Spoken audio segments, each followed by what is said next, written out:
The ring slipped from my finger like it had been waiting for this moment its entire life. I was serving coffee to the millionaire when it happened. Just another Tuesday afternoon at Murphy's Diner, just another customer in an expensive suit, just another moment that was supposed to be ordinary until my father's silver ring slipped from my finger and everything changed. The ring hit the checkered floor with a sound so small it could have been my heart breaking again, but the man in the Armani suit heard it and bent to retrieve it before I could even think to move. When his fingers closed around that circle of metal, I watched his face transform completely. Color drained from his cheeks and his hands began to shake, and suddenly he was staring at my father's ring like it contained the secrets of the universe. "This ring," he said, and his voice carried something I couldn't name, something that made the air between us thicken like honey. "Where did you get this ring?" "I'm just a waitress. I serve coffee and take orders and smile at strangers who leave small tips and smaller impressions on my day." But this man was looking at me like I held the answer to a question he'd been asking his whole life, and suddenly I felt the weight of 23 years pressing against my chest, 23 years of wearing my father's last gift like a prayer against my skin, 23 years of believing that silver could somehow hold the shape of love even when everything else dissolved. "My father," I said, and the words felt strange leaving my mouth because I never talked about him, not to customers, not to coworkers, not to the mirror when I brushed my teeth at 2 in the morning wondering why I still expected him to walk through the door. "He gave it to me before he left." The man's face went white, then gray, then something beyond color entirely, and he sank onto the red vinyl stool like his legs had forgotten how to hold him. The ring sat in his palm now, catching light and throwing it back in ways that seemed impossible for something so simple, so small, so utterly ordinary, except for the way it wasn't ordinary at all, not anymore. Not with this stranger staring at it like it contained the answers to questions he'd been asking his whole life. What was his name? The question came out barely above a whisper, and I found myself leaning forward, drawn by something I couldn't identify, something that tasted like recognition and fear and the kind of hope that hurts. "David Chen," I said, and watched this man, this stranger in his $1,000 suit with his storm cloud eyes, close his eyes like I'd just told him the world was ending. Maybe I had. The coffee maker gurgled behind me, that familiar sound that usually anchored me to the present, to the routine of refills and order tickets and small talk about weather, but today it seemed to come from very far away. The whole diner felt distant suddenly, like I was watching it through glass, watching myself in my stained apron and my ponytail that never stayed neat and my mother's lipstick that I wore because she said it made me look professional, watching this moment unfold like a scene from someone else's life. "David Chen," the man repeated, and his voice broke on the second word. He opened his eyes and they were bright with something that might have been tears or might have been something else entirely. "David Chen, who worked construction in Chicago. David Chen, who had a daughter named..." He paused, studying my face like he was trying to solve a puzzle with pieces that didn't quite fit. "What's your name?" "Lily," I said, and the word hung in the air between us like a bridge I wasn't sure I wanted to cross. "Lily Chen," he said, and nodded slowly like this confirmed something he'd already suspected. Lily Chen, whose father disappeared when she was 7 years old. The floor seemed to tilt beneath my feet and I gripped the edge of the counter because how could this stranger know things about my life that I'd never told anyone, things that lived in the quiet spaces between my ribs where grief had made a home. The diner spun slightly and settled and spun again, and through it all this man sat perfectly still, holding my father's ring like it was made of glass. "Who are you?" I managed to ask, and my voice sounded small and far away. He looked at me for a long moment, and in that silence I heard the echo of every unanswered question. Every night I'd lain awake wondering if my father was alive somewhere, thinking about the daughter he'd left behind. Every birthday candle I'd blown out wishing for just one more conversation, one more chance to say goodbye properly. "My name is Marcus," he said finally. "Marcus Sullivan." "And your father?" He paused, turning the ring over in his palm like it might reveal secrets if he held it just right. "Your father saved my life." The words hit me like cold water and I felt something crack open inside my chest, something I'd kept sealed tight for 16 years. Outside, traffic moved past the windows in its endless dance, and inside, the other customers continued their conversations about ordinary things while my world reorganized itself around this impossible revelation. "Saved your life," I repeated, and the phrase felt foreign on my tongue. Marcus nodded and set the ring gently on the counter between us. It looked so small there, that band of silver that had somehow connected my past to this moment, this stranger, this truth that I wasn't sure I was ready to hear. "There was an accident," he said, and his voice carried the weight of old pain, pain that had been polished smooth by time but never quite worn away. A building collapse. Your father, he went back in. 3 times. He saved 7 people that day. He paused and looked out the window where afternoon light was painting everything golden. I was the last one. I stared at the ring and thought about my father's hands, the way they'd been gentle when he'd slipped this circle of silver onto my finger, the way they trembled slightly as he'd told me to keep it safe, to remember him by it, to believe that love could be small and round and permanent even when everything else felt temporary. The building came down while he was still inside, Marcus continued, and his words fell into the silence like stones into still water. They never found, they couldn't recover. His body, I finished for him because I'd heard this story before, had lived with its incompleteness for 16 years, had learned to navigate around the shape of its absence. Yes. Marcus's hands were shaking slightly and he pressed them flat against the counter. I was 19. Stupid kid working a summer job, didn't follow safety protocols, found myself trapped when the scaffolding gave way. Your father didn't even know me, didn't have to risk anything for some college boy who'd been too careless to keep himself safe. The coffee maker stopped gurgling and the sudden silence felt enormous. In that quiet I could hear my own breathing, could hear the rustle of Marcus's expensive clothes as he shifted on the stool, could hear the distant sound of my heart reorganizing itself around this new information. But he did, I said, and it wasn't a question. He did. Marcus picked up the ring again and held it up to the light. I tried to find you afterward. Tried to find his family. But the records were complicated. Your mother had moved.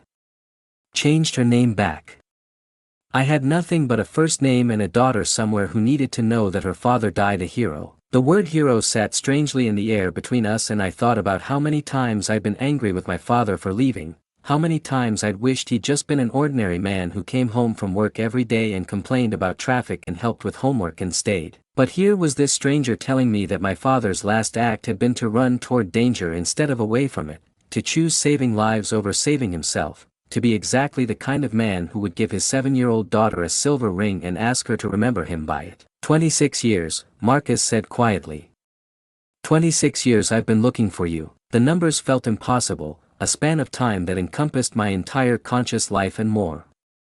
I tried to imagine this man as a 19-year-old boy trapped under rubble, tried to picture my father making the choice to go back one more time, tried to understand how grief and gratitude could search for each other across decades and finally meet in a diner on a Tuesday afternoon over coffee that had grown cold. Why? I asked, and the question contained multitudes. Why keep looking? Why care about the daughter of a man you barely knew? Why let that moment define 26 years of your life? Marcus was quiet for so long that I thought he might not answer. Outside, clouds had gathered and the light coming through the windows had turned gray and soft. The dinner rush would start soon and I would need to refill salt shakers and wipe down tables and pretend that my life hadn't just tilted off its axis, but for now there was only this conversation and this man and this ring that had somehow bridged the gap between past and present. Because, he said finally, some debts can't be repaid. They can only be honored. The words settled into my chest like seeds and I felt something beginning to grow there, something that might have been understanding or might have been the beginning of a different kind of grief.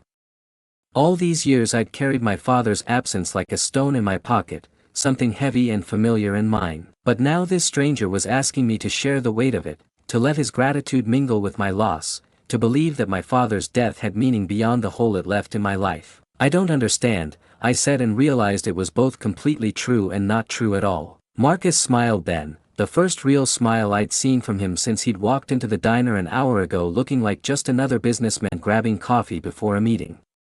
It transformed his face entirely, made him look younger and older simultaneously, made him look like someone who knew something about carrying impossible weights. I didn't expect you to, he said. But I need you to know that your father's last act saved more than 7 lives that day. It saved mine in ways that go beyond just pulling me out of that building. Before I could ask what he meant, the bell above the door chimed and Mrs. Patterson shuffled in with her usual Tuesday order and her tendency to talk about her grandson's baseball team for 20 minutes straight. I watched her settle into her corner booth and wondered how she could exist in the same world where strangers appeared with impossible stories about fathers who turned out to be heroes. I have to work, I said to Marcus and gestured vaguely at the coffee pot and the order pad and the familiar rhythm of ordinary life that was calling me back. Of course. He stood and straightened his jacket and for a moment looked like he might simply walk away, like he might disappear as suddenly as he'd appeared and leave me wondering if this conversation had been real. But then he reached into his inside pocket and pulled out a business card, placed it next to the ring on the counter. "That's my number," he said. "When you're ready to hear the rest of the story." The rest of the story. The phrase echoed in my mind as I watched him walk toward the door, as I saw him pause with his hand on the handle and turn back to look at me one more time. "Lily," he said, and my name sounded different in his voice, weighted with history I was only beginning to understand. "Your father would be proud of the woman you've become." Then he was gone and I was alone with Mrs. Patterson and her usual order and a silver ring that suddenly felt like it weighed 1,000 pounds. I picked it up with trembling fingers and slipped it back onto my finger where it belonged, where it had always belonged, but now it felt different. Now it felt like a bridge between the daughter who had spent 16 years missing her father and the daughter who was beginning to understand that grief could be a form of love and love could take shapes she'd never imagined. The coffee was definitely cold now and Mrs. Patterson was waiting and the dinner rush was about to begin, and somewhere in the space between my ribs a seed was sprouting, growing into questions I wasn't sure I was brave enough to ask and answers I wasn't sure I was ready to hear. But the business card sat next to the register like a promise and the ring caught the gray afternoon light like a reminder, and for the first time in 16 years I felt like my father wasn't gone so much as waiting for me to be ready to learn the rest of his story, waiting for me to understand that some endings are really beginnings and some beginnings require more courage than we think we have. I poured Mrs. Patterson's coffee and listened to her talk about baseball and felt the weight of the silver band around my finger and wondered what it meant to honor a debt you never knew existed, what it meant to discover that your grief had been sharing space with someone else's gratitude all along, what it meant to realize that the story you thought you knew was only the first chapter. The afternoon stretched ahead of me full of ordinary tasks and familiar routines, and underneath it all this new knowledge hummed like electricity,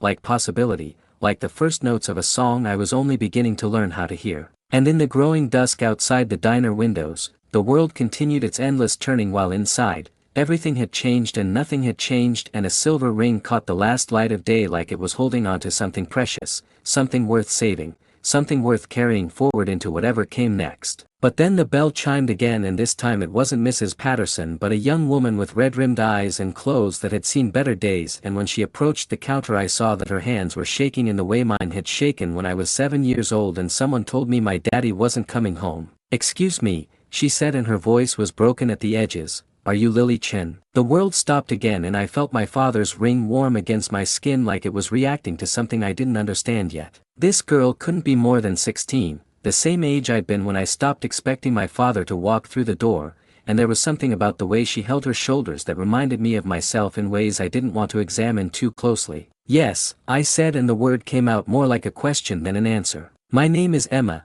she said, and her eyes found the ring on my finger and widened like she'd seen a ghost. "Emma Sullivan. Marcus Sullivan is my father." The air left my lungs in a rush and I felt the floor tilt beneath me again, but this time in a completely different way. Emma Sullivan. The daughter of the man who'd been searching for me for 26 years. The daughter of the man my father had saved. "He doesn't know I'm here," Emma continued, and her words rushed together like she'd been practicing them, like she'd been planning this moment for a long time. "He doesn't know that I know about you. But I've been listening to your story my whole life, and when I followed him today and saw him talking to you, I knew he'd finally found you." "You followed him," I repeated and tried to process this information along with everything else I'd learned in the past 2 hours. "He doesn't talk about it," Emma said, and slipped onto the stool where her father had been sitting just minutes before. "About the accident. About your father. But I've been listening. For years. Every time he thinks I'm not paying attention. Every time he drinks too much on the anniversary. Every time he's in his office late at night googling Lily Chen Chicago." The words hit me like waves, one after another, reorganizing everything I thought I understood about the conversation I just had. Marcus had been drinking on anniversaries. Marcus had been searching for me online. Marcus had been carrying this story for so long that his daughter had grown up listening to the echoes of it. "Why are you here?" I asked, though part of me already knew the answer. Emma looked out the window where streetlights were beginning to flicker on in the growing darkness. "Because he's dying," she said simply. Cancer. 3 months, maybe 6 if he's lucky. And he's been looking for you for so long that he's running out of time to tell you the rest. The rest. That phrase again, weighted with meaning I was only beginning to understand. I gripped the counter and tried to process this new information. Marcus Sullivan was dying. Marcus Sullivan had been searching for me for 26 years. Marcus Sullivan had a daughter who'd grown up knowing my story better than I knew it myself. What rest? I asked and my voice came out as a whisper. Emma looked directly into my eyes and what I saw there made me feel like I was looking into a mirror, like I was seeing my own pain reflected back at me but from a completely different perspective. The rest about why he kept looking for you, she said. The rest about what really happened that day. The rest about why the building collapsed in the first place. She paused and took a deep breath. The rest about why my father blames himself for your father's death. The words hung in the air like broken glass and I felt something inside me crumble and rebuild itself at the same time. For 16 years I'd constructed a narrative around my father's death, a clean story where he was the perfect hero who'd sacrificed everything for strangers, where his death had meaning and purpose and nothing more complicated than that. But now this girl was sitting in front of me telling me that even that story was incomplete, that there were layers of guilt and secrets I hadn't even touched yet. I don't understand, I said and the words felt inadequate for the weight of what I was trying to process. My father wasn't just any worker that day, Emma said and her fingers found the edge of the counter, gripping it like it was the only thing keeping her grounded. He was the site supervisor. It was his job to make sure everyone followed safety protocols.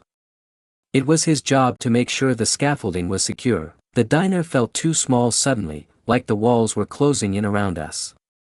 Mrs. Patterson was still in her booth talking quietly on her phone about something completely ordinary and normal while my world fractured again, while I learned that the story I'd just begun to accept was only another layer of something much more complex. But the scaffolding wasn't secure, I continued for her because the pieces were starting to fit together in ways that made me feel sick. No. Emma's voice cracked. And when it collapsed and my father was trapped underneath, your father knew it had been someone's fault. He knew someone had cut corners. He knew someone hadn't done their job properly. I closed my eyes and tried to imagine my father in those final moments, tried to understand what would have gone through his mind when he saw a young supervisor trapped under the rubble of his own negligence. Would he have hesitated? Would he have thought about the 7-year-old daughter waiting for him at home? Would he have weighed the value of one life against the cost of another? But he saved him anyway, I said, and when I opened my eyes Emma was crying silently, tears sliding down her cheeks without sound. Not just once, she whispered. 3 times. First my father, then the other 6. And each time he went back, the building got weaker. Each time he went back, the chances of him getting out got smaller. The coffee maker started another cycle behind me, but the sound seemed to come from another universe. My entire understanding of my father's final moments was reorganizing itself, expanding to include not just heroism but something more complicated. Something that tasted like forgiveness and choice and the kind of compassion that doesn't make calculations about who deserves to be saved. My father has lived with that for 26 years, Emma said. He's lived knowing that if he'd done his job correctly, if he'd double-checked the scaffolding, if he hadn't been distracted that day thinking about other things, your father would still be alive. What kind of other things? I asked, though I wasn't sure I wanted to know the answer. Emma looked down at her hands. My mother had just left him. She'd found out she was pregnant with me the week before and instead of telling him, she packed her bags and left. My father was devastated. He'd been drinking. He hadn't slept well in days. Each revelation was like another stone added to a burden I didn't know how to carry. Marcus Sullivan hadn't just survived because of my father's sacrifice, he'd been responsible for creating the circumstances that made that sacrifice necessary. And he'd been carrying that guilt for 26 years, had been searching for me for 26 years, had been dying for months and probably seeing my face every time he closed his eyes. Why are you telling me this? I asked. Why now? Because he's never going to forgive himself, Emma said. And because I think maybe you can help him do it. Or maybe you can't. But he's dying and I've been watching him search for redemption in databases and phone directories my whole life, and now that he's finally found you, he doesn't know how to ask for what he needs. What does he need? Emma looked at me with eyes that had seen too much pain for someone so young. He needs to know that your father didn't die in vain. He needs to know that the life he saved was worth saving. He needs to know that you haven't spent 26 years hating the person responsible for making you an orphan. The word orphan settled in my stomach like lead.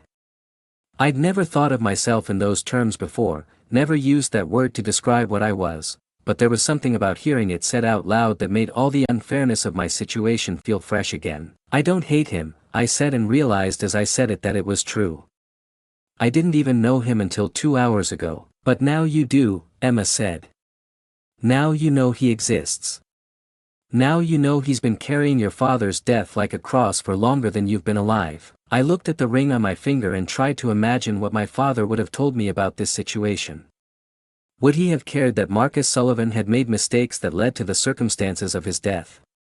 Or would he have been more concerned with the fact that he'd managed to save 7 lives before the building took him? What do you want me to do? I asked. Come home with me, Emma said, and the urgency in her voice caught me off guard. Talk to him. Let him tell you the complete story himself. Let him show you the things he's kept, the things he's collected about your father, about you. He's been collecting things about me. Emma nodded. Newspaper clippings from when you graduated high school. A photo of your middle school soccer team he found in someone's yearbook online. Your mother's obituary from last year. The world stopped. Your mother's obituary, Lily, Emma said gently. He knows she died. He's known for months. He's been trying to find the courage to reach out to you since then, knowing that you're truly alone in the world now. I felt like someone had drained all the blood from my body and replaced it with ice water. Marcus Sullivan knew about my mother's death. Marcus Sullivan knew I had no one left. Marcus Sullivan had appeared in my life at the exact moment when I most needed to know I wasn't completely alone in the world. How long has he been waiting? I asked. 6 months, Emma said. Since he found the obituary. He's been coming here every Tuesday for 6 months, ordering coffee and waiting for the right moment to approach you. 6 months. 24 Tuesdays. I thought about all the regular customers I'd noticed and stopped noticing, all the faces that had become part of the landscape of my days, and wondered how many times I'd served coffee to Marcus Sullivan without knowing who he was. Without knowing he was the missing piece of a puzzle I'd been putting together my whole life without realizing it. This is too much, I said, and my voice sounded strange even to myself.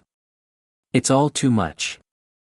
I don't know how to process this. I know, Emma said. But he doesn't have much time. The doctors said 3 months at best. And every day that passes without telling you the complete truth is another day he's dying with this guilt. I took off my apron with hands that didn't feel like mine and told Janet, the cook, that I had a family emergency. The words felt strange because I hadn't had a family to have an emergency about in a long time, but maybe that was changing. Maybe that had changed the moment the ring slipped from my finger and connected my past to the present in a way I hadn't seen coming. Okay, I told Emma. I'll follow you. We walked out together into the cold March night, and as we walked toward her car, an old Honda Civic that had seen better days, I wondered what I was about to discover about the story I thought I knew, about the father I thought I understood, about the life I thought I'd been living in the margins of someone else's story when maybe, just maybe, I'd been at the center of it all from the beginning. Marcus Sullivan's house wasn't what I'd expected. I'd imagined a mansion, something that screamed wealth the way his suit had whispered money, but instead Emma led me to a 2-story house in a middle-class neighborhood that had seen better decades. Paint was peeling around the windows and the front yard had that neglected quality of someone who used to care about such things but no longer had the energy. It's not what you expected, Emma said as we climbed the porch steps, and it wasn't a question. No, I admitted. He donated almost everything, Emma explained, pulling keys from her pocket. For years. Charities, scholarships, programs for orphans. Like he could pay off a debt that never stops calculating itself. The door opened into a living room that smelled like medicine and old coffee and something else I couldn't identify until I realized it was the smell of someone who was dying slowly. Marcus was sitting in a recliner that had seen better days, with a blanket over his legs and an oxygen tank beside him that hadn't been there at the diner. He looked smaller now, more fragile, like the act of telling me part of his story had drained something essential from him. But when he saw me his eyes lit up with something that might have been relief or terror or both. "You came," he said, and his voice came out raspy. "Emma can be very persuasive," I said and tried to smile, but the words felt forced. "She gets that from her mother," Marcus said and gestured toward a couch. "Please, sit. There are things you need to see." Emma disappeared down a hallway and returned with a cardboard box that had definitely seen better days. She set it on the coffee table between us, and when she opened it I saw it was filled with newspaper clippings, photographs, documents, things that looked like they'd been carefully collected over decades. "This is my penance," Marcus said. 26 years of trying to know the daughter of the man who died because of my fault." He reached into the box and pulled out a photograph I recognized immediately, my high school graduation photo. Then another, the 8th grade soccer team where I was in the back row, smiling with braces on my teeth. Then another, a newspaper article about students who'd received college scholarships. "How did you get all of these?" I asked. "Internet. Libraries. Newspaper archives. School yearbooks." His hands shook as he sorted through the photographs. "Any trace of your life I could find. I wanted to know if you were okay. I wanted to know if I'd ruined your life as much as I'd ruined my own." "You didn't ruin my life," I said, and was surprised to realize it was true. "It was hard. It was very hard. But you didn't ruin me." Marcus closed his eyes like my words were too much to process. "There's something else," he said after a moment. "Something I didn't tell you at the diner." "What?" He looked at Emma and she nodded like they'd had this conversation before. Then he reached into the bottom of the box and pulled out a manila envelope that was sealed and had my name written on it in clear, careful handwriting. "Your father wrote this," Marcus said. "The night before the accident." The world stopped completely.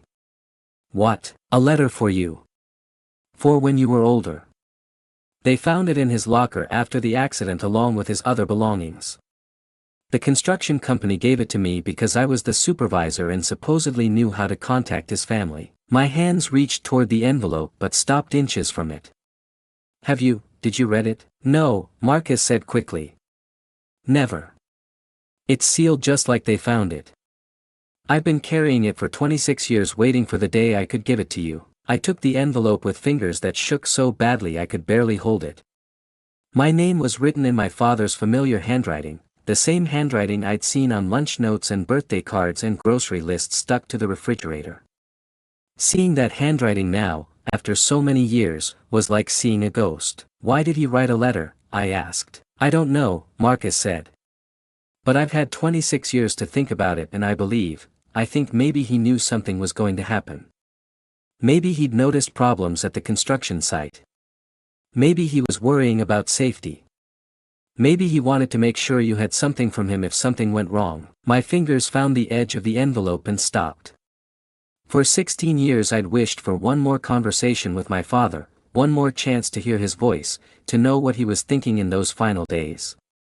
And now I had exactly that in my hands, but suddenly I was afraid to open it, afraid it would be a goodbye I wasn't ready to receive. "You don't have to read it now," Emma said gently. "No," I said, and before I could change my mind I tore the envelope open. "I've been waiting 16 years for this." Inside were 3 sheets of paper folded over and covered with my father's careful handwriting. I took a deep breath and began to read. "My dearest Lily, if you're reading this, something has happened to me and I couldn't tell you these things in person.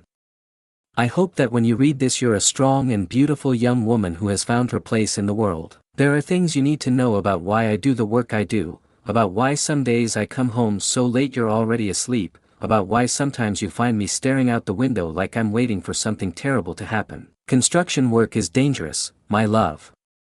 Every day I see young workers who don't follow safety rules, supervisors who cut corners to save time and money, situations that could hurt or kill good people if someone isn't paying attention. I pay attention. It's my unofficial job to make sure everyone goes home to their families each night. But there's a young supervisor at my current site, a kid named Marcus who's going through hard times at home, and I'm worried that his pain is distracting him from keeping his crew safe. Tomorrow I'm going to talk to him. I'm going to offer help, maybe suggest he take a few days off to deal with his personal problems. I hope he'll listen. I hope he'll accept the help. But if something happens to me, I want you to know that whatever choice I make I'll make because I believe every life has value. I believe every person deserves the chance to go home to their family, to fix their mistakes, to be better tomorrow than they were today. Lily, if you're reading this and something terrible has happened, I need you to know that it wasn't anyone's fault. Sometimes bad things just happen, even when we're trying to do everything right. I don't want you to carry hatred in your heart for anyone. Hatred is too heavy for someone as small as you to carry. You are the most precious thing in my world, Lily Chen. You are my reason for getting up every morning and my reason for being careful, but you're also my reason for being brave when bravery is needed. The ring I gave you belonged to my mother. She told me that true love is circular, it has no beginning and no end, it just continues and continues even when the people we love can't stay with us. Wear the ring and remember that my love for you is circular too. It doesn't end when I'm not there. It just continues, waiting for the right moment to find you again. Be brave, my beautiful daughter. Be kind. Be the woman I know you can become. With all my love, Dad. P.S. If something happens to me saving that young supervisor, please don't hate him. Everyone deserves the chance to learn from their mistakes. Tears were falling onto the paper before I realized I was crying. Not the kind of silent crying I'd perfected over the years, but something big and loud and completely out of control. It was like 26 years of stored pain were coming out all at once, but mixed with something else, something that tasted like relief and gratitude and an understanding so deep it left me breathless. When I could finally look up, Marcus was crying too, silent tears sliding down his cheeks as he watched me hold my father's words. He knew, I whispered. He knew you were going to need help. He knew you were distracted. He knew something could happen. And he still saved me, Marcus said. Knowing it was my fault. Knowing I was responsible. Because that's what good people do, I said, and my father's words felt fresh in my mind. That's what he believed. I looked at the ring on my finger, my grandmother's ring, the ring that had carried circular love through generations, and finally understood what my father had been trying to teach me. Love doesn't make calculations about who deserves what. Love just loves, even when it's difficult, even when it hurts, even when the person you love has made mistakes that change everything. Marcus, I said, and my voice came out stronger than I'd expected. My father forgave you before there was anything to forgive. And I forgive you too. The sound that came from him wasn't entirely human. It was the sound of 26 years of guilt leaving his body all at once, the sound of a man finally allowing himself to believe he could be forgiven. Emma moved to her father and put her arms around him while he cried, and I sat there holding my father's letter and feeling like I finally understood what it meant to carry love instead of pain, forgiveness instead of resentment, hope instead of the certainty of being alone in the world. There's one more thing, Marcus said when he could finally speak again. One thing I've been wanting to ask you since I found you. What? Would you let me be your family? He asked. What's left of it? I know I can't replace your father. I know I can't undo what happened.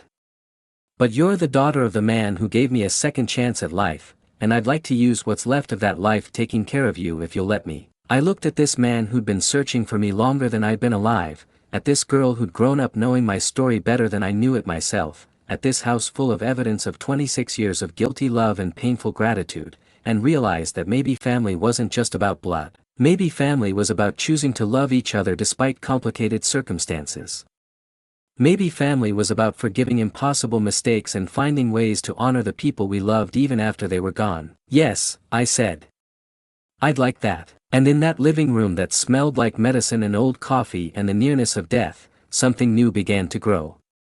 It wasn't the kind of family I'd had before, wasn't the kind of family I'd imagined having, but it was family nonetheless. It was the kind of family that gets built on forgiveness and choice and the understanding that love can take shapes we never expect. My father's ring caught the lamplight and sent it back like a promise, like a reminder that true love is circular and has no end, just keeps finding new ways to express itself, new ways to connect hearts that thought they were destined to remain broken forever. And for the first time in 16 years, I didn't feel like an orphan.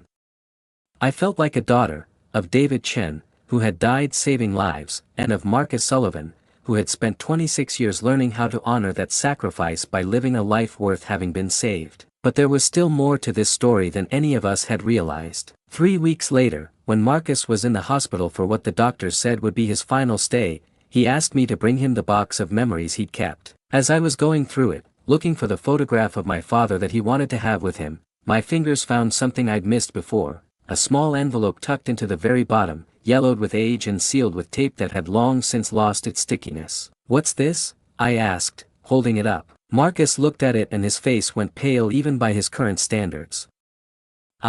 I'd forgotten about that," he said. "The construction foreman gave it to me the day after the accident. Said they found it in your father's hard hat." I opened the envelope carefully and inside was a single piece of paper with my father's handwriting, but this one was different from the letter. This one was hurried, written in pencil, the words pressed deep into the paper like he'd been writing in a hurry or under stress. "Marcus, if something happens today, tell my daughter that her father died proud. Tell her the man I saved was worth saving. Tell her that love is circular and this is just love finding its way back to her. David." The note was dated the morning of the accident. I looked up at Marcus and saw that he was staring at the piece of paper like it contained impossible mathematics. "He wrote this the day he died," I whispered. "The morning of," Marcus confirmed. "Before work started. Before the accident." His voice cracked. He must have slipped it into his hard hat before his shift began. But why? How could he have known? Marcus shook his head slowly. "I don't think he knew what would happen specifically. But I think he knew something was wrong with the site. I think he could feel it. Construction workers develop instincts about these things after enough years, and I think he knew that if something went wrong, I'd be the one who needed to hear this message the most." I stared at the note and felt the final piece of a puzzle clicking into place. My father hadn't just written a letter to me the night before he died, he'd written a message to Marcus the morning of the accident. He'd somehow known that these two pieces of communication would be needed, that his death would create a debt of gratitude and a burden of guilt that would take decades to resolve. "He planned this," I said, and the realization was both beautiful and terrible. "Not the accident, but the aftermath. He knew you'd need to find me. He knew you'd need to know that saving you was the right choice." 26 years, Marcus said and his voice was barely audible. 26 years I've been carrying guilt for a man who left me a note telling me not to feel guilty. "He forgave you before you even needed forgiving," I said, echoing what I'd told him weeks ago but with new understanding now. "This proves it." Marcus closed his eyes and for the first time since I'd known him, his face looked peaceful. Not the peaceful of someone who was dying, but the peaceful of someone who had finally found what he'd been searching for. "Will you read it at my funeral?" he asked. "Both pieces. The letter to you and the note to me. Will you tell people that this is what love looks like when it refuses to end?" "Yes," I said without hesitation. He died 2 days later, on a Tuesday afternoon while Emma and I were both there holding his hands.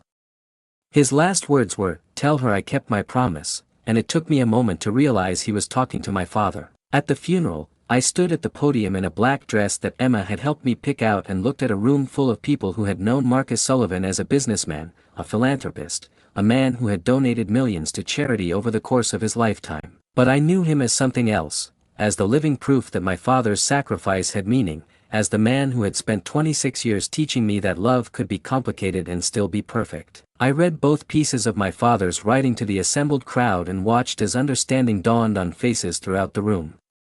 This wasn't just the funeral of a successful man who had died too young from cancer. This was the completion of a story that had begun 26 years ago in the ruins of a collapsed building, a story about how love finds ways to perpetuate itself even across death, even across guilt, even across the vast spaces between strangers who turn out not to be strangers at all. After the service, Emma and I drove to the cemetery where they buried Marcus next to a headstone that had been waiting for him for months. But before we left, we made one more stop. David Chen's grave was in a different cemetery across town, marked with a simple headstone that I'd visited every year on his birthday and the anniversary of his death. But this time I wasn't alone. This time I brought Emma, and together we placed flowers on the grave of the man who had saved her father and changed both our lives in ways we were only beginning to understand. "Thank you," Emma said to the headstone, and her voice was steady and strong. "Thank you for saving my dad. Thank you for giving him 26 years to figure out how to be worth saving. Thank you for teaching us both what love looks like when it decides to be bigger than death. I stood there beside my father's grave with my chosen sister and felt the silver ring warm against my finger and understood finally what my father had meant about circular love. It wasn't just that love had no beginning and no end. It was that love created its own geometry, its own mathematics, its own logic that could turn strangers into family and guilt into grace and endings into beginnings. Marcus had left everything to Emma and me in his will, not just money, though there was enough of that to ensure we'd never want for anything, but also a foundation he'd established years earlier that provided scholarships for children who had lost parents in workplace accidents. His final gift was making us partners in continuing the work of honoring my father's sacrifice by helping other families navigate the aftermath of similar losses. 6 months after Marcus's death, Emma and I were sitting in the office of the Chin Sullivan Foundation, going over applications for the next round of scholarships, when she looked up from her paperwork and said, "Do you think they knew?" "Who?" "Our dads. Do you think they somehow knew that this is how it would all work out? That we'd end up here together, doing this work?" I looked out the window where afternoon light was painting everything golden and thought about circular love and impossible mathematics and the way some stories take decades to tell themselves completely. "I think," I said slowly, "that love always knows. Even when we don't." That night I went home to the apartment that Emma and I now shared, a place filled with photographs of both our fathers and memories of both our childhoods and the comfortable chaos of two people learning how to be sisters to each other. I sat at the kitchen table and wrote in the journal I'd started keeping since Marcus's death, trying to capture all the ways my understanding of my own story continued to evolve. The silver ring caught the lamplight as I wrote, and I thought about my father's hand sliding it onto my finger when I was 7 years old, about Marcus's hands shaking as he held it in the diner that first day, about Emma's hands reaching for mine during her father's final moments. All these hands connected across time by this small circle of metal that had somehow managed to hold all our stories together. "Love is circular," my father had written.